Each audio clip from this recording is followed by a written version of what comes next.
Hello everybody and welcome back to episode 11 of Bakemonogatari. Last time we got the conclusion to Nadeko's little arc, and now it seems we're heading into Tsubasa Cat. Tsubasa... It's Hanekawa. finally the rapey one. It's the rapey. This is all that she talks about, like, after...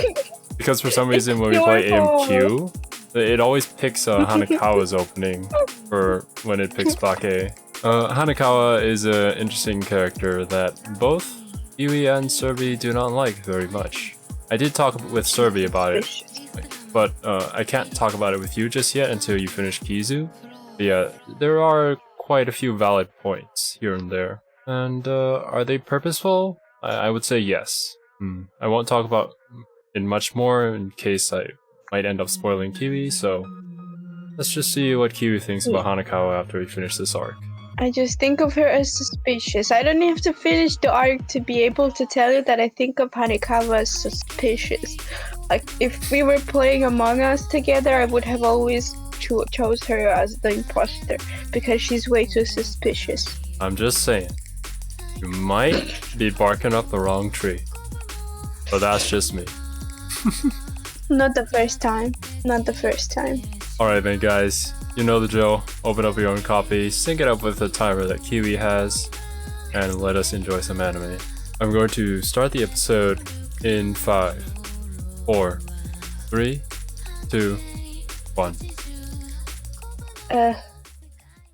Statement of the day. It's a cat.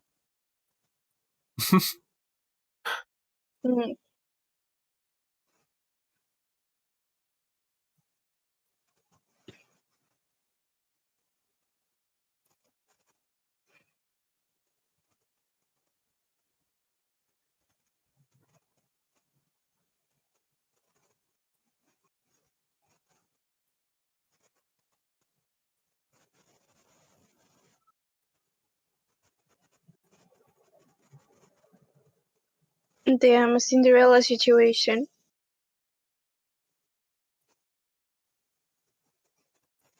I think it's even further removed than Cinderella.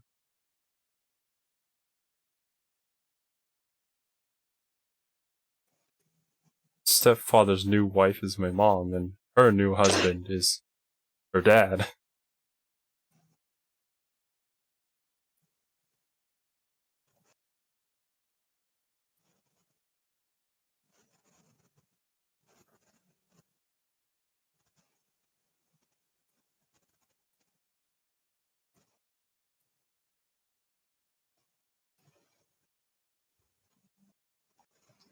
Oh damn, that's why she was out on the Mother's Day.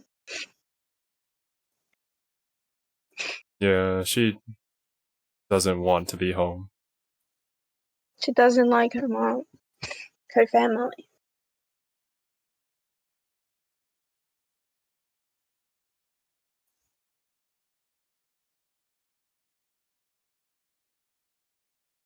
Just lock yourself in your room, girl. That's the best way. Funny that you mentioned that. I won't talk more about that, but yeah.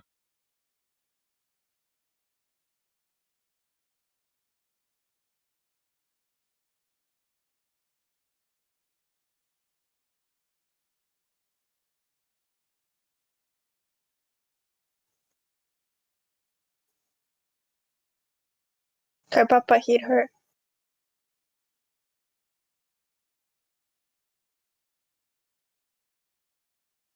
Oh, I thought she was going to say papa for some reason.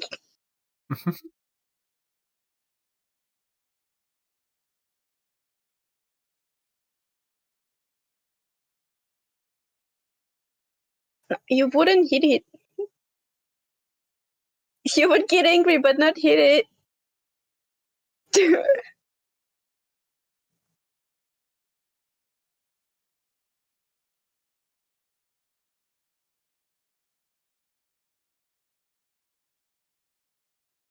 Well, that was a lie. I don't know how you know. I mean, Do you not know that she was lying when she said that? When anybody who has who has experienced domestic abuse. I wouldn't know. Of course I wouldn't know. Like, of course. My god. Because, like, anybody who's experienced domestic abuse who has said that has always been a lie. Oh, that's how she got cursed, isn't it? It's a white kitten. And it happened right after she got hit.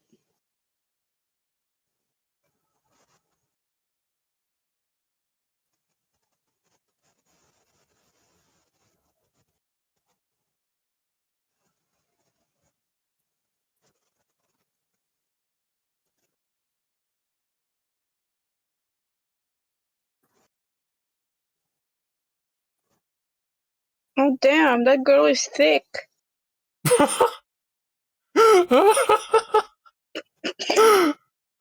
Well, I mean, Hanekawa is pretty thick.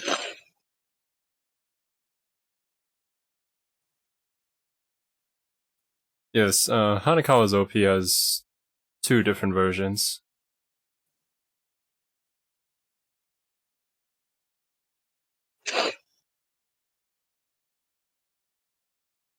You okay, Kiwi? You sniffing a lot?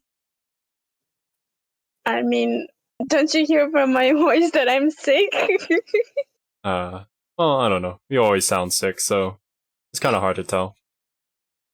I'm sorry. I don't have any more asthma pills left, so I'm unable to stop my sniffing. Oof.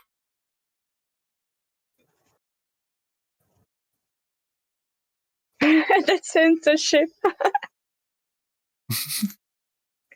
Hey, whatever works.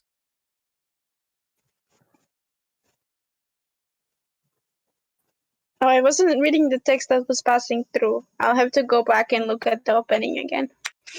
Can you please do that for me during the discussion? Sure, I guess. It's not really all too important. That's a lie. You're like a Monogatari girl right now. Lying to me.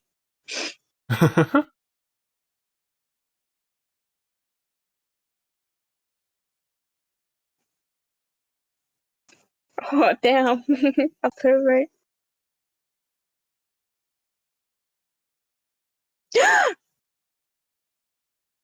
Nadeko. I thought something happened to you. That's kind of an overreaction to seeing Nadeko, but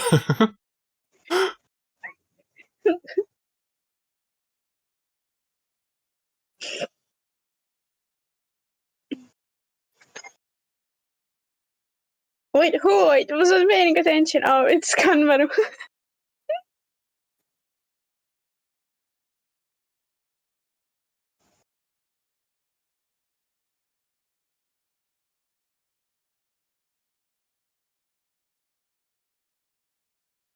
That's very specific.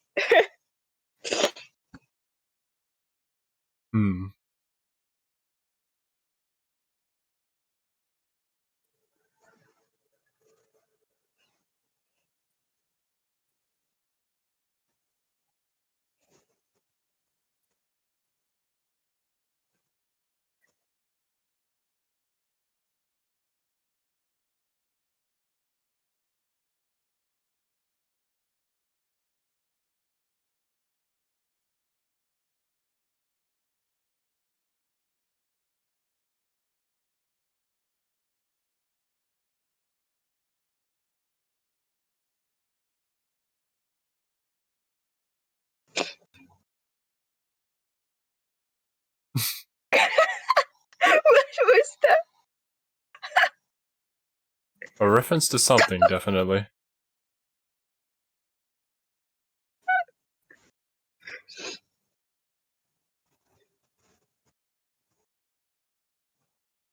What kind of test is this? Alaragi. You disgust me. Shame He's on a you. healthy young boy going through puberty, Kiwi. How dare he? Sure, he should stay a kid forever and never let his balls drop.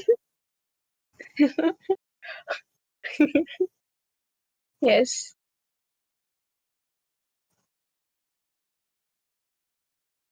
Woo!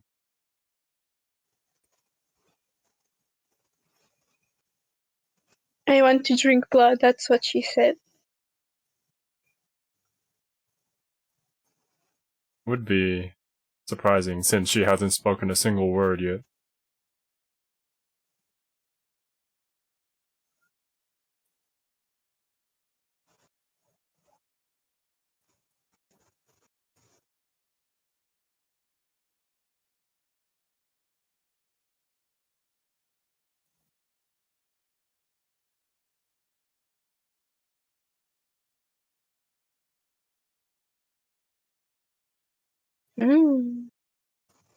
Monogatari just getting trippy, as it always does.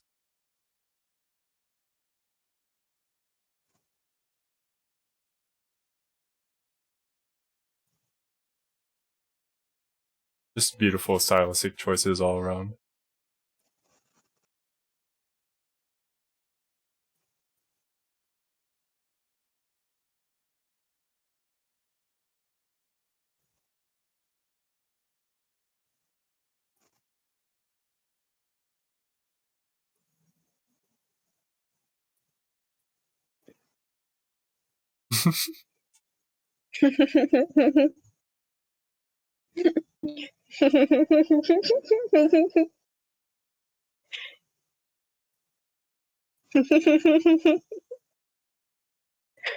If references could be copyrighted, I'd say a Monogatari episode would not exist.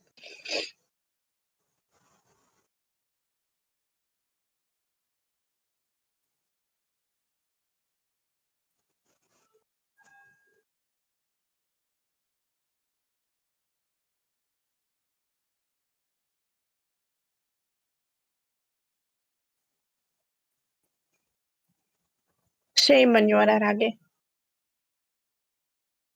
I am judging you very much so.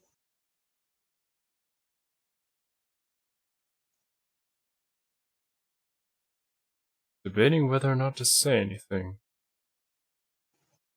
I guess not.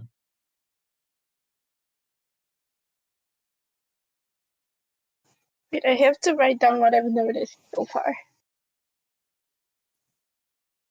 But you might want to keep that scene in mind, just in case. A guy lifting up a girl's skirt. I would never forget it.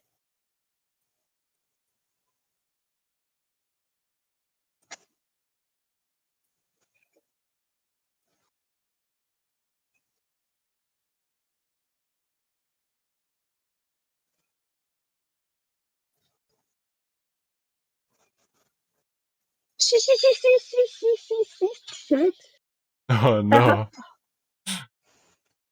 Even Nadeko's triggering you. I feel like any cute girl, you're triggering me. I think that sounds really wrong when I say it like that.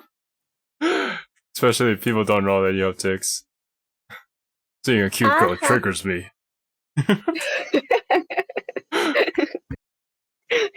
That's a really like out of context thing. Good. It's not the most out of context thing you would have said, but yeah. Like necrophilia is cool. Yeah. Doesn't Hanekawa, don't you find it weird that he's holding a middle school girl's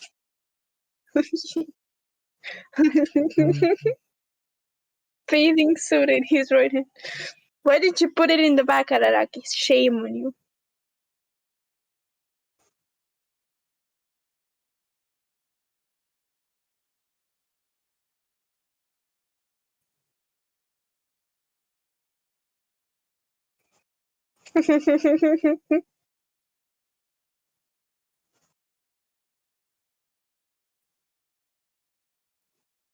And yet he's holding a swimsuit in his right hand.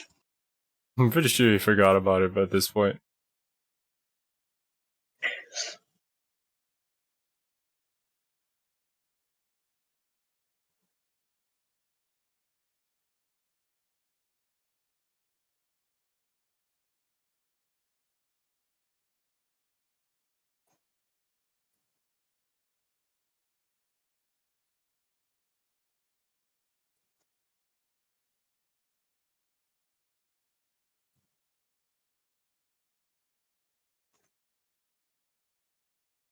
That's so suspicious.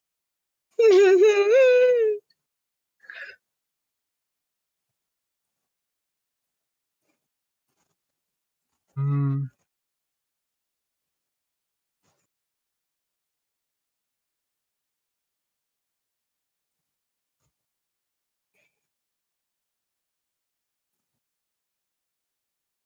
Oh wait, hookup is something that you say for two people kind of dating? I thought hookup was something you say when two people who are not dating end up sleeping together. You mean a one-night stand? Yeah, a hookup. Okay. Well, I would call it a one-night stand. I guess you would call it that, depending on what slang you would want to use it for.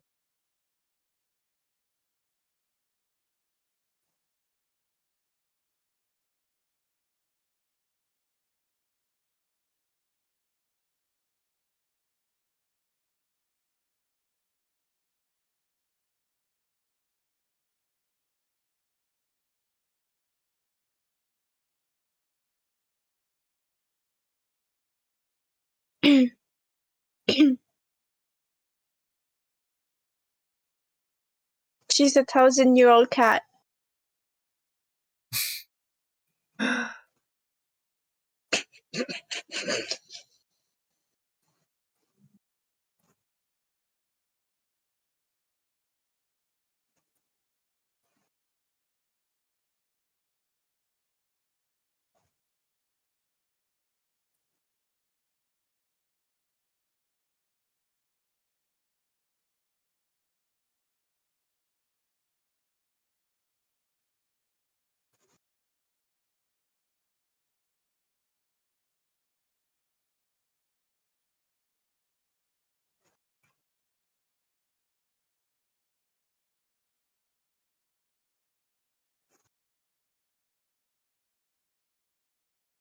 It,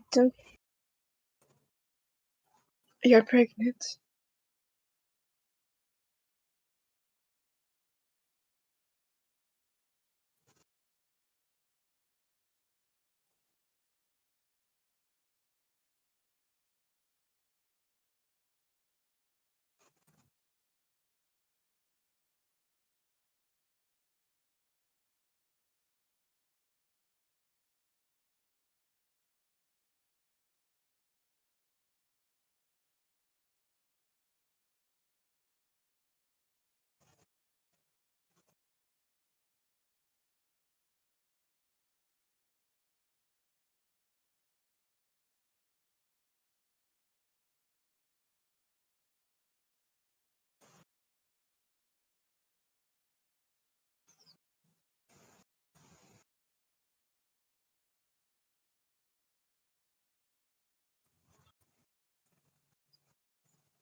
That's racist. Oh. I completely forgot. It's been so long since you had that tick. Yeah, because no one says the colors anymore.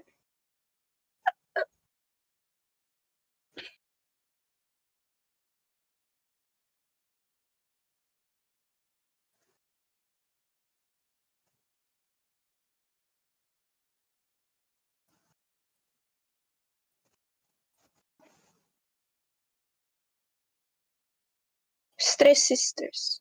That was random. Mm-hmm.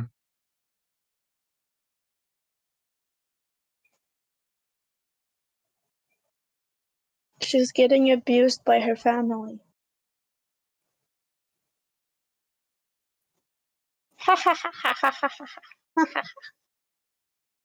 Fuck you, I hate Hanekawa even more now.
So it's kind of like Kanbaru's devil arm. Yeah, I guess you could call it that. Except in this case, it's pretty much just the other side of Hanekawa, her multiple personality disorder.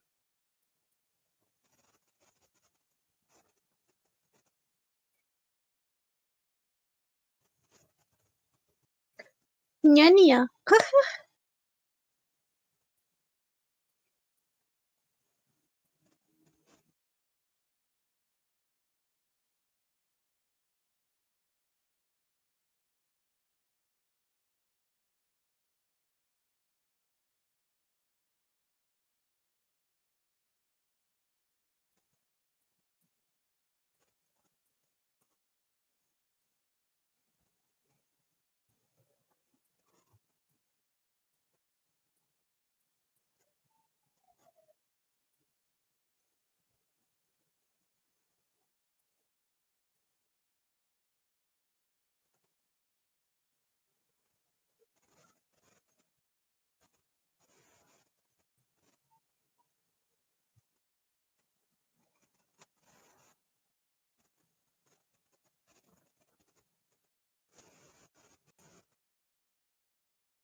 Damn it. Adaragi had that cute little boyfriend wearing face and I loved it. Oh. Interesting.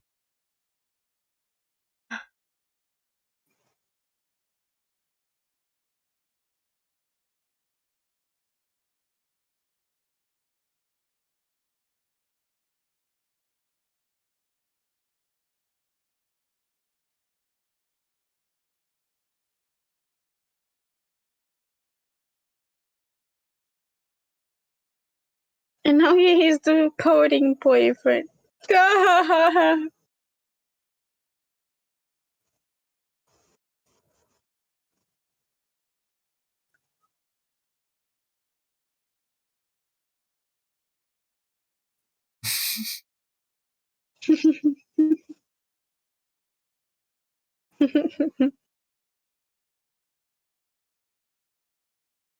mm.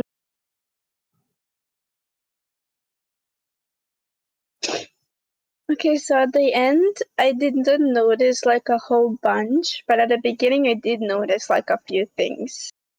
Mm-hmm.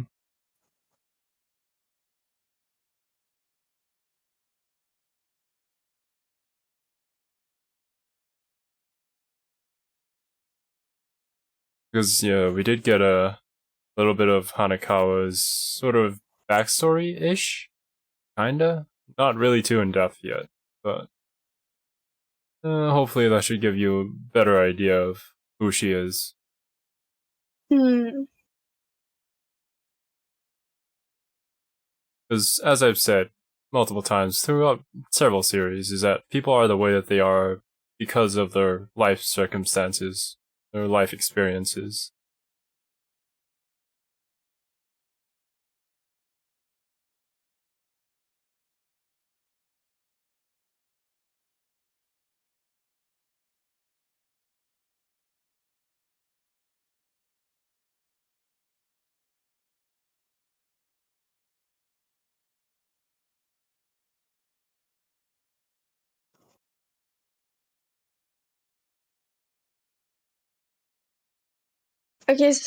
So I leave Hanekawa and what I know about multi-personality disorder like to the very end. For now, I want to go to like the beginning where he met Nadeko, like when they were talking after she handed him the swimsuit. Yeah, so here, like after he grabs her hand, like her skirt, and brings it up, her shadow is much smaller. But in this moment, it's for some reason really prolonged, like really stretched out. I don't know why that is. It's just like one of the things that I've noticed. Okay, well, one thing that I do want to point out here, though, is that before Aragi grabbed her skirt and lifted it up, he tried to brush aside her hair. And that she avoided, but when Aragi lifted up her skirt, she didn't avoid it at all. And then there was a sign that's saying that you're protecting all the wrong places or something like that. Ah, I see. Yeah, you see, her shadow is like normal, but before it was really prolonged. So that's what I noticed, and thank you for pointing that out to me. I will not make any theories on Nadeko before I get more context about it. But from what you said, I kind of want to think that there is much more to Nadeko's like curse of the snake than it was pointed out in the last episode. Now that I've gotten rid of that, of me noticing that, I'll just skip that about the shadows in mind and what you told me as well. So I want to kind of like talk about Hanekawa. I still find her really suspicious, but it's interesting. So what I know about multi-personality disorder is that it develops from a really young age or from teenage years as a way for the mind to kind of make people who have the trauma, kind of deal with trauma from their childhood or from their later life. What I'm kind of guessing from what we got from Hanekawa from this kind of like episode itself, and from what Hanekawa told us herself, we were told that I'm guessing that her old mom and her dad, either her old mom died or they got divorced. And then when she was a little older, her dad got remarried again and then probably died. That is why her stepmom has the custody of her. I don't want to assume that for some reason her dad and her stepmom got divorced, because in my logical mind, I believe that the dad would have custody over his biological child and not the stepmom. So I'm going to just go and assume that her dad passed away, and that is why she was in custody of her stepmother, who then remarried, and now she has a stepfather. That kind of breaks my heart, no matter how much I dislike Hanekawa to a certain point. It does really break my heart that she has to live in a household of people she doesn't really know and who don't really know her, and that she does not feel like she's part of the family. She was out on the Mother's Day. She's out whenever she gets the chance to, because she doesn't want to be home. And now comes in the Kiwi's normal theorizing about families, even though it's not like something she has to do. Like in every freaking one, there is a family-related issue. Yeah, even with like Hachikuji and Kambaru. The only one we didn't really get into was Nadeko, though. Actually, we kind of did, but we didn't get much about Nadeko. But yeah, that's why I did not want to theorize about anything. Hanekawa's arc is 5 episodes long, so... Yeah, Hanekawa is a confirmed troubled family member. Yeah, confirmed. Not just speculation anymore. So her stepdad clearly thinks of Hanekawa as a nuisance more so than her stepmom. Like, I believe that her stepmom thinks of her as a nuisance, but not to the point of her stepfather. because her stepfather hit her when she just tried to be friendly with him. And what I'm assuming is that her stepmom kind of just watched it happen rather than try to stop it, which is like another reason why I think that her mom thinks of her as a nuisance.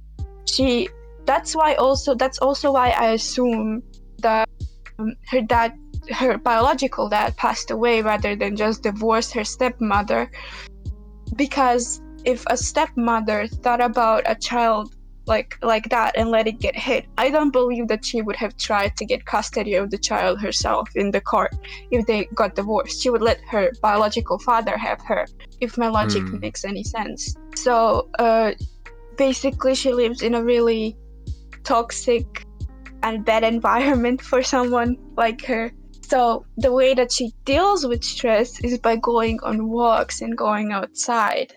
Another thing that I want to point out about Hanekawa is that she is, for all intents and purposes, a genius. What that entails, I won't say, but yes, Nisio likes to add in a few geniuses when it comes to his works, and Hanekawa is our genius for Monogatari. Okay, I see. I was about to comment that like her meddlesome family situation also kind of explains her meddlesome personality, as to where she gives a lot of advice and she gives a lot of help to people around her, and like tries, I don't want to say it in a mean way, but she knows a lot because she talks to a lot of people and is like everywhere, so to say. I don't know how to explain it what I mean. Like, she gives a lot of advice to Senju Gohara and talks about Senju Gohara a lot to Araragi, instead of forcing Araragi to talk to Senju Gohara himself. I'm not sure if I'm making any sense, but in my head it makes sense. She has kind of like a meddlesome personality, and that's why when I heard that her like charm, the thing that's possessing her is called a meddlesome cat, I kind of like understood it instantly. Yeah, so that's what it means. I did not get I got a bunch of information about Hanekawa in this episode, but because I'm also missing like a lot of pieces of the puzzle, I don't want to work with that information because this is a really heavy topic. I joke about the POP, but this seems really serious. I don't like it. Let's just say that Monogatari can get dark, much like another series that we're watching at the moment. Yeah, we got a lot of so to say posing kind of situations. I don't want to say posing because it's not posing, but cinematography and everything was pointing out to not Senju Gohara, to Hanekawa feeling kind of isolated and not knowing what to do, especially before the Golden Week, before she kind of lost control and became the freaking cat. That's when she finally felt free. So I don't know a lot about multi-personality disorder, and I don't know a lot about multi-personalities. I'm going to do some research before we record the next episode for it, so I won't go too deep into it, but maybe this is just, I'll correct myself in the next one if it's wrong, but maybe her cat self, I think it was said in the episode itself, is what she wants to be, the personality that she wants to have. Being free, being really confident, being able to make a grown-up person collapse, which he's unable to do as a teenager. And that is what the cat does. It attaches itself behind someone's back and drains their energy. Well, and then they collapse and get sick. It's not necessarily that she has to cling onto somebody's back. She just has the power of energy drain, where when she comes in contact with anybody, she drains their energy. And it was said within the episode that the meddlesome cat was more of a result of built-up stress, which is why Oshino was asking Araragi a lot of stuff is there anything that's stressing Hanekawa out a lot recently? And this is why they were talking about the family. Yeah, but I also believe that it was said something about her multi-personality disorder also kind of mixing up with the stress, and then that's how the meddlesome cat became as aggressive as it did, which is what I'm kind of going off of. But if I'm wrong, that's totally fine. I don't know anything about multi-personality disorder, so... All what Oshino said was that, like, she was possessed by the meddlesome cat, but, like, in realistic terms, you could call it a multi-personality disorder. So, in other words, it's, like, another side of the student class president. And that's why we're gonna call it... like... Yeah. We'll just call it Kuro and Shiro because Kuro we don't want Hanekawa. Yeah. Yeah, Kuro Hanekawa.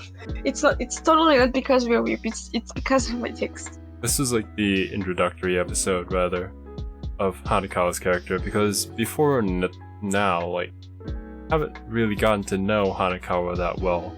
Oh, but I will say though, what I wanted to say. So I was. Like, this episode especially showed me why I think that Hanekawa is so suspicious.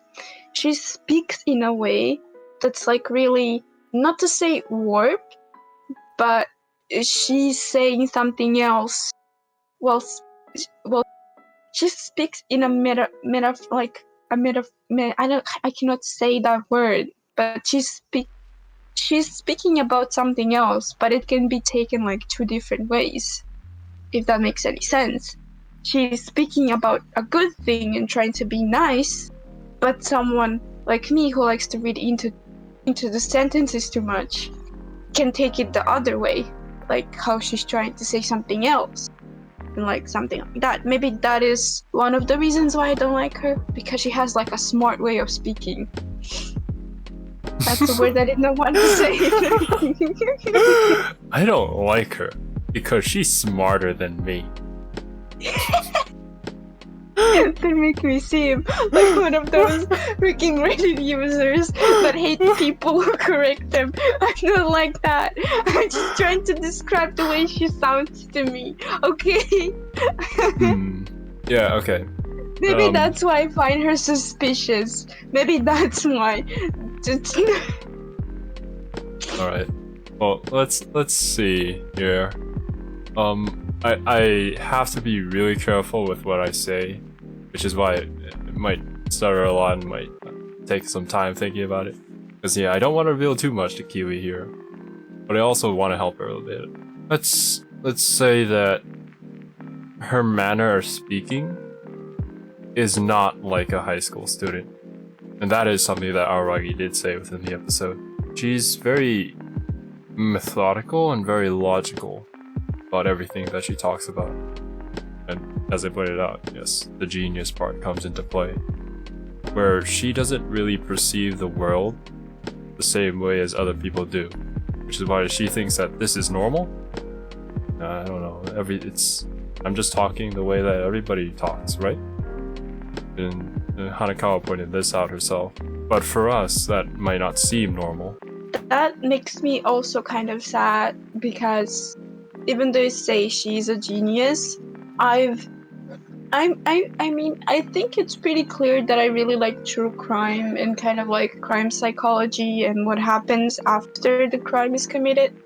So what I've heard of is that like children who came from really like abusive parents, or who came from like a murder, like their father was a murderer or whatever, families, they usually act differently than a child who comes from a healthy family would, such as abused children would be careful about like around people, such as watching their mannerisms, watching the way their eyes move, the little things that change in the world, the littlest things that are different from like differently, and that is why those kids usually seem more mature and more well-mannered and careful than kids who come from healthy families do. I guess I can put it on that from what we got this episode, but I personally don't think that's the thing that you're trying to point me towards or help me out with, so I won't stick with it. I do think it had like the abuse that she receives at home has something to do with the way that she perceives the world and the way that she acts around others, but at the same time I don't think that's the sole reason. That is like the reason for it. I want to joke and say that she is a reincarnation that remembers her past life, but what? This isn't an isekai, so let's not go with that. Interesting. Interesting.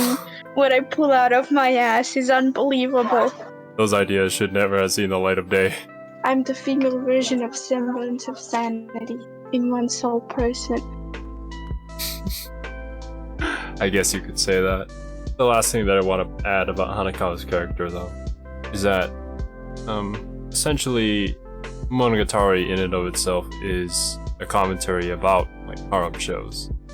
So Hanekawa in this case would sort of be like that childhood friend type who's like always perfect, always smiling and all that. But then when you write Monogatari, when Nisio writes Monogatari, he asks something like, how do I make this character archetype realistic, and like what exactly does it take to make somebody become like this? So if you could find the answer to that, then maybe you'll start going down the correct path with Hanekawa's character. But until then, So when you say that, how can I make a really mature and smart type of character realistic? The first things that comes to my mind is the archetype of like a girl who lives in a house, like a dysfunctional household, and has little siblings that she has to take care of. So she wants to be really smart and get good grades so she can get a scholarship, and then the school doesn't have to be paid for. And she's really mature and like has a mature way of thinking and looking at the world because she has to take care of her siblings. So that's the first thing that comes to my mind. But I don't think that Hanekawa has any siblings. The only thing that I know from this episode alone is that she gets abused at home by her stepfather. I don't think that her family even has any financial situation. I would understand why she wants to be smart, because she does not want to get on her stepmother's bedside and get abused by her stepmother as well. So I would understand the smart part, but I don't understand the mature part about the whole thing.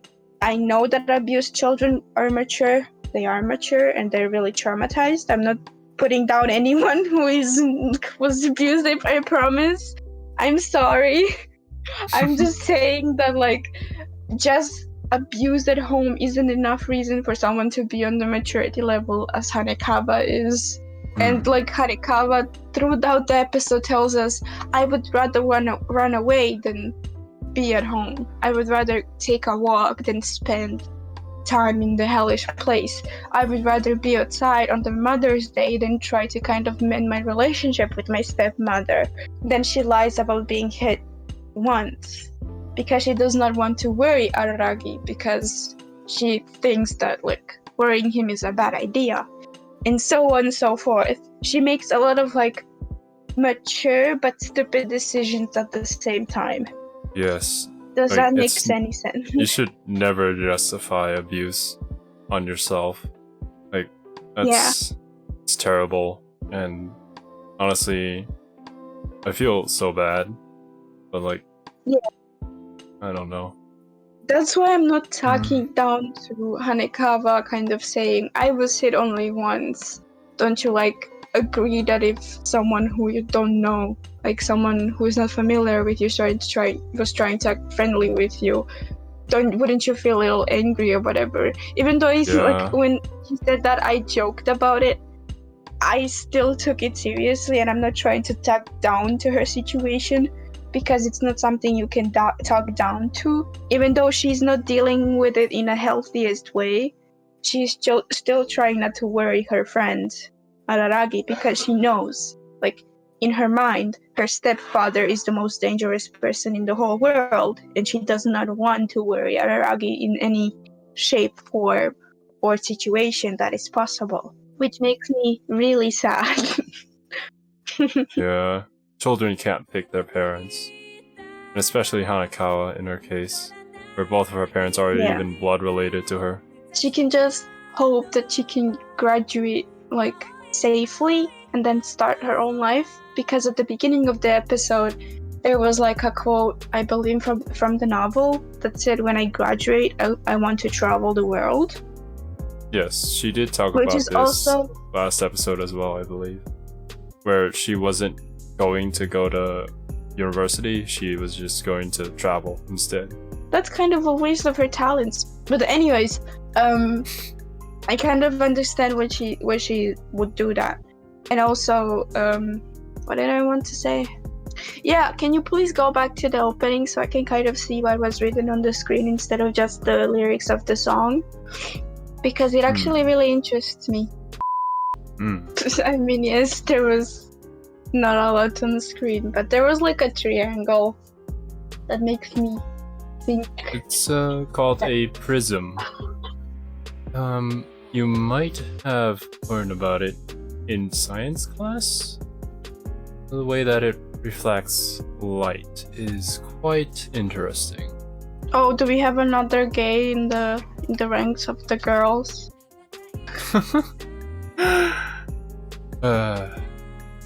If only. If only. Basically, I have no fucking idea. That's why you hate Hanekawa, because she's smarter than me. Yes, she's smart, so I hate. But she doesn't know everything. She just knows what she knows. She knows too much, you know?